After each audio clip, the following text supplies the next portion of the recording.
Preview. President Donald Trump speaks to the media Tuesday in the lobby of Trump Tower in New York.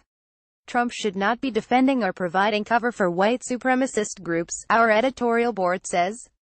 It is strange that a president supposedly obsessed with winning seems to be so willing to provide cover for Confederates and Nazis. Historically and today, those groups are losers.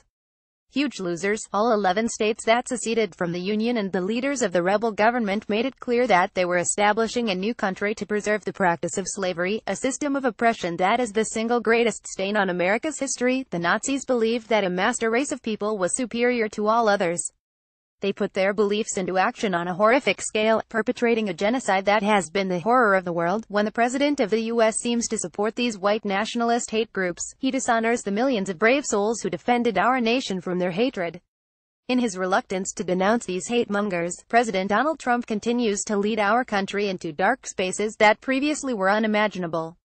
The Unite the Right rallies in Charlottesville, Virginia, last weekend were ostensibly about the removal of a statue of Confederate Gen. Robert E. Lee from a park there, which has been renamed from Lee Park to Emancipation Park. Like Hitler's SS of old, the white nationalist marchers came armed like a paramilitary force, with shields and guns, some wearing body armor, belying their claim of wanting to march peacefully. They expected and wanted violence. One longtime admirer of Adolf Hitler, a 20-year-old man from Maumee, Ohio, became a hero to them and a villain to the rest of the nation by driving his car into a crowd. One person, Heather Heyer, 32, of Charlottesville, was killed. She was marching because she didn't want Nazis in her town. She died for it. Yet our president talks of violence on all sides. What about the monuments to Confederates that dot the country? On Thursday, Trump decried the removal of Confederate statues as overreactions of the politically correct. He suggested a slippery slope that could lead to similar actions regarding memorials of founding fathers Thomas Jefferson and George Washington, both slave-owning Virginians. Although this tangential argument is intended to deflect from Trump's shameful remarks on Tuesday regarding the hate rallies in Charlottesville, it merits some consideration. Consider that most of the statues of Confederates were erected from about 1890 to 1950, many of them between 1900 and 1920, when institutional racism reigned supreme and hate groups such as the Ku Klux Klan were at the height of their popularity. Times have changed since these monuments were erected. Racism clearly still is present in our society, but it is widely rejected. Around the country, people are saying they no longer want these monuments because we reject the ideals for which they stand. Jefferson and Washington, slave owners though they may have been, established the ideals upon which our society is based today. They did more good for the country than bad.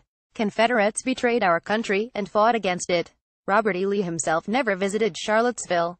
The statue of him engendered negative feelings among the people there, and so the city government decided to remove it and rename the park. It is their right to do so, just as it is the right of those in Baltimore, or in New Orleans, where Confederate statues also were recently removed. We would demand the same rights for the people in any of our communities.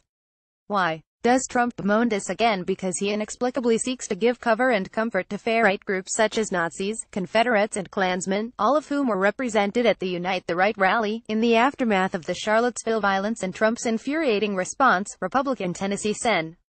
Bob Corker repeatedly has suggested that Trump needs to demonstrate stability and competence, which is a polite way of saying the president is unstable and incompetent. We agree.